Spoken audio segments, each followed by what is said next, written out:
Hello all, welcome back. This is Operation Hamel after a slight little holiday. We are looking at the turn of the Russians. This would be 8.6. We'll have 8.7 next for the Italians. We have $28 to spend as the Russians. We're spending 12 and buying ourselves 4 infantry. And then we're going to spend 16 and buy ourselves 8 militia. So, actually, we're going to change these 2 militia. We're going to do trench fighters for 2 of them because it is winter of 1916 and we're now able to buy trench fighters for the same price. So we'll do that instead because it makes sense to get them since they have target selection and put them in key strategic spots. So that's our 28 bucks. We have 1 tech roll. We do also have 1 bonus roll that we get because the Austro-Hungarians were unable to take back Galicia. So we'll hold that. So we get 2 victory points, or not victory points, 2 rolls. 1 that will be for diplomacy and the other one that will be for tech. So for our tech roll, we need a 7 or higher. We're gonna do, what are we working on? Defense in depth. Yep, defense in depth. So defense in depth at 7 or higher for stage 3. And a 2. Should have done diplomacy first. Wow. All right, and now we will do our diplomacy roll. That bonus diplomacy roll that we have, it's just the 1. We're gonna try to influence Spain for stage 2. See if we can get some trade out of them. And it's an 11. Boy. Really should have done those backwards. We do that every time, I think, or just close to every time. Oh well. All right, so that is done. We will have a couple of combat moves. Our first combat move, and I just noticed this while we're filming here, we're gonna do an attrition attack into southern Ukraine with the 2 artillery that are here in Kiev. I doubt we'll hit anything at once, but we'll give it a shot. Then, over here, get the whole thing in the screen. We have an elite cavalry that is here in western Ukraine. He is gonna go 1 to Galicia, and then, let's see.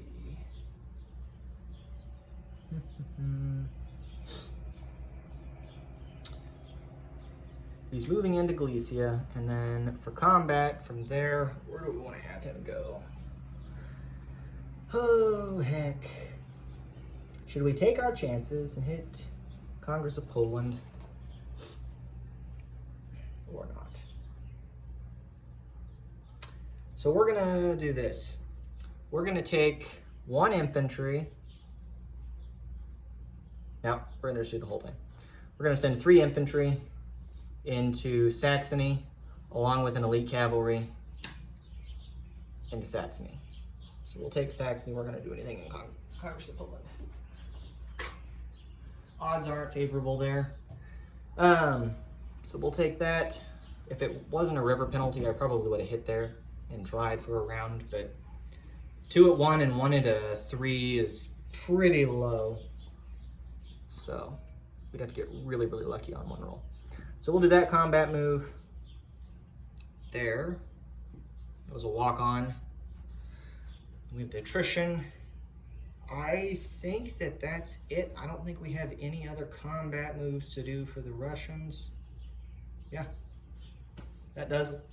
So, with that said, let's go ahead and roll those 2 attrition rolls at 1s. Again, we probably won't get any hits, but we'll give it a shot.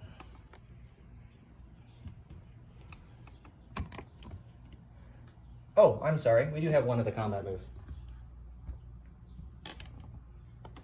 Over here, the camel in Turkmenistan, or Kazakhstan, Turkestan, is going to attack into Turkestan. So that's a walk-on. So we'll take that back. Okay. Here we go.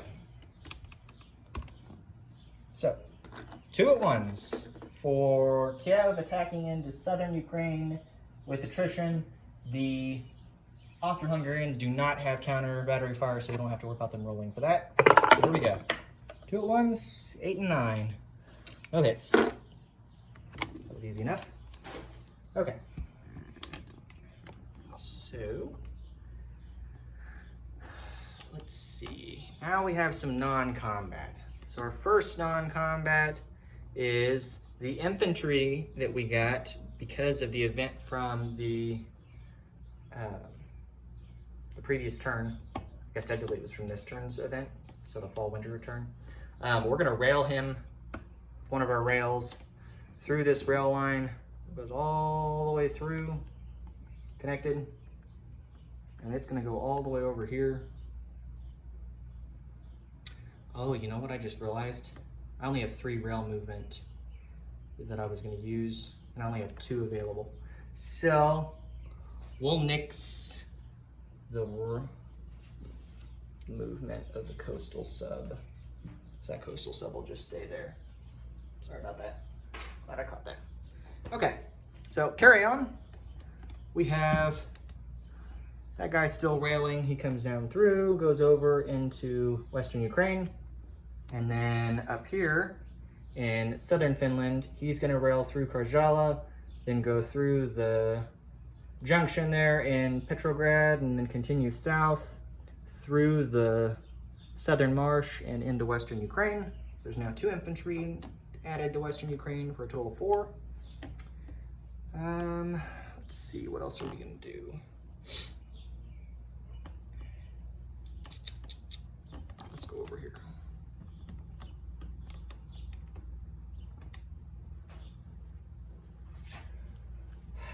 So since I didn't move that sub, I probably would have done a coastal raid, but I won't worry about it since I didn't have it before.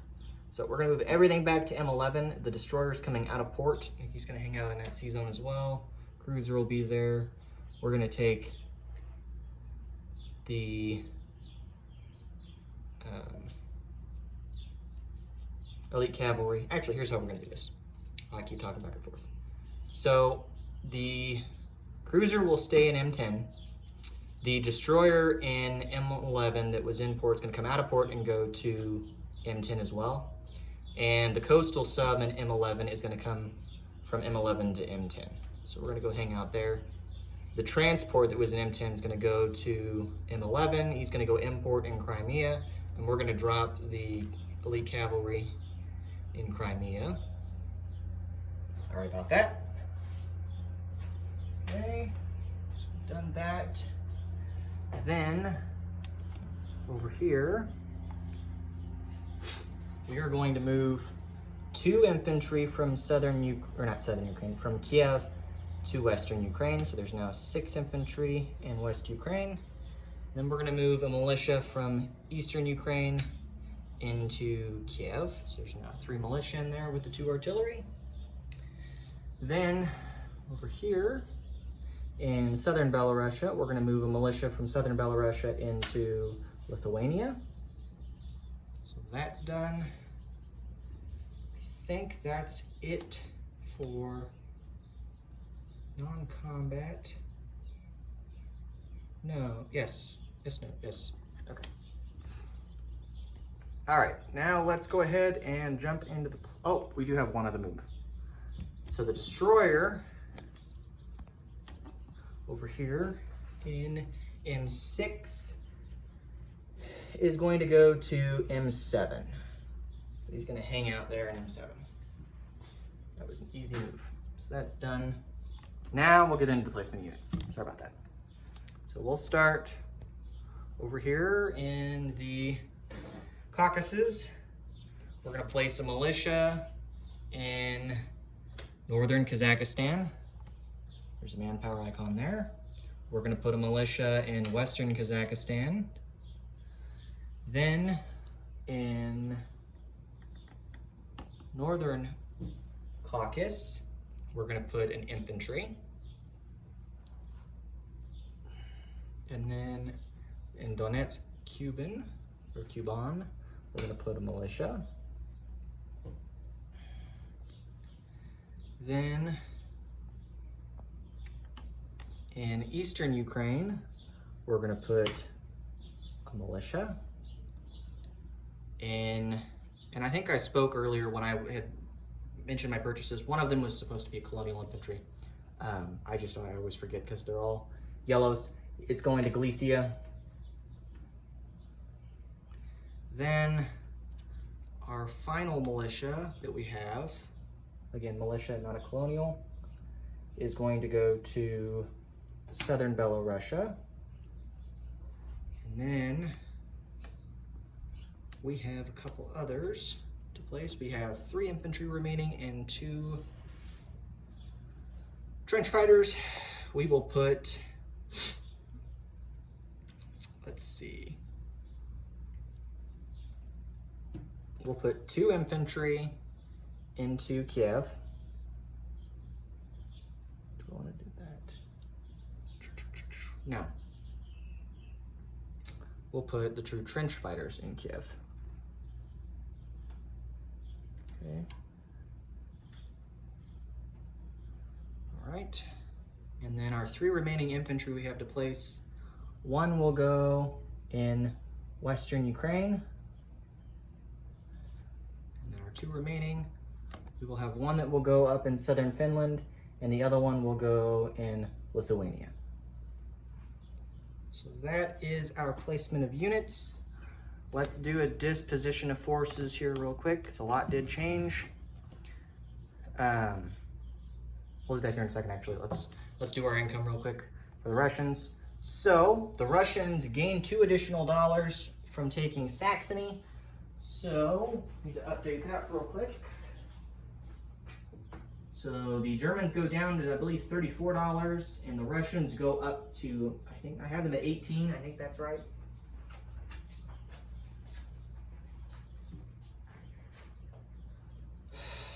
It might be $1 lower, but I think it's at 18.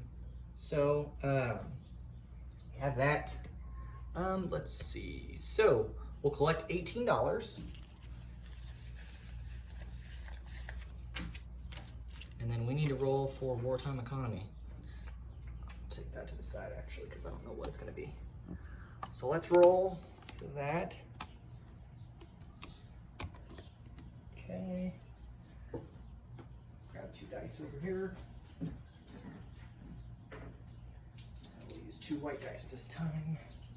All right, here we go. Wartime economy. Yeah, we got 9. Cool. So we were $1 shorter than the income of last turn. So here's what we're going to do. We are going to add a $10 bill and subtract $1. So that'll make it 27. So the Russians will have $27 of income to spend next turn, assuming that nothing happens with the Russian collapse. We will explain Russian collapse here in a minute. For what we have currently as modifiers and demodifiers. Let's do a disposition of forces. So in northern Kazakhstan, we have a militia. In Turkestan, we have a militia and an infantry. In Turkmenistan, we have a camel. In western Kazakhstan, we have a militia. Then in northern Persia or North Persia, we have a militia. Actually, it might be colonial. I think it's actually colonial. And then 3 infantry. In Armenia, we have 2 infantry and a mountain infantry. In North Caucasia or North Caucasus, we have 2 infantry and a mountain infantry. In Donetsk, Cuban, we have a militia. In Crimea, we have import, a transport. And then in the territory itself of Crimea, we have a militia and an elite cavalry. In eastern Ukraine, we have a militia. In Kiev, we have 3 militia, 2 artillery, and 2 trench fighters. In western Ukraine, we have 7 infantry, and then I think there's 6 militia here in total. Yeah, I've got 6 militia there is what I'm showing. And then in Galicia, we have a colonial infantry. In southern Belorussia, we have a militia. In Lithuania, we have 7 infantry, and then we have 1, 2, 3, 4, 5, 6 militia. In Petrograd, we have a militia and an infantry. In southern Finland, we have an infantry.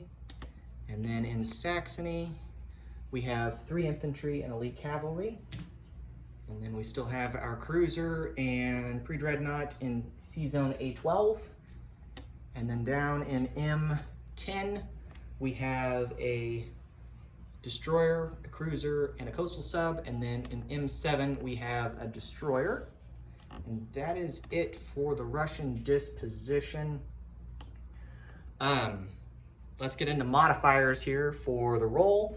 We're not going to roll for the Russian collapse. I think we're going to roll that either at the end of the American turn when we do the random events, or the Germans will roll it at the start of their turn. But there's nothing else that should impact adjustments for that when we do roll for it.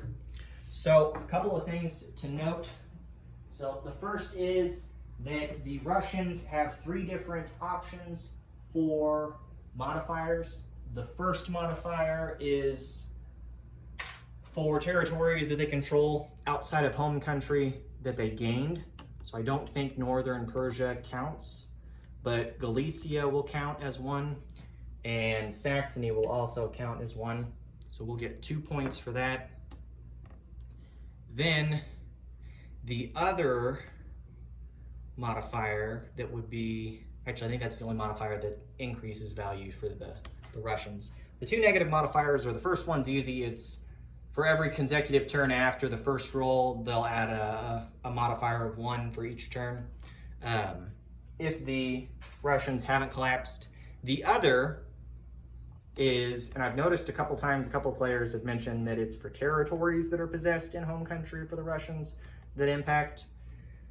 It's only Russian territories that are worth income that impact the dice roll for the collapse. So Mangustu won't impact in any way the Russian collapse. Same for Taurida, that won't impact, or southern Ukraine, or Grando province. The only territories that are going to impact are going to be Transcaucasia, so that's 1 point. And then there will be 2 points over here, 1 for Congress of Poland and the other 1 for Warsaw. So there will be 1, 2, 3 negative modifiers against the Russians, and we'll get +2, so it'll net at a -1. So if my calculations are correct, the Russians will collapse on an 11 or a 12. Anything less than that, and the Russians will not collapse. Now, there is also a random event that could get rolled that would cause the Russians to collapse. I'm assuming, well, I shouldn't assume. I'll say that there's a chance that it could collapse, and it's up to the Germans to decide whether or not they want them to collapse, or to add a modifier to the roll, or to, I think, choose not to have them collapse. So, anyways, or there might just be those 2 options, actually. Anyways, I digress. So that's what I've got for you guys. We are going to go ahead and move into the Italian turn. So I'm going to upload this, and then we'll catch you guys here in a bit for the Italians. So thank you all for tuning in, and we will catch you all next time with the Italians. Thanks.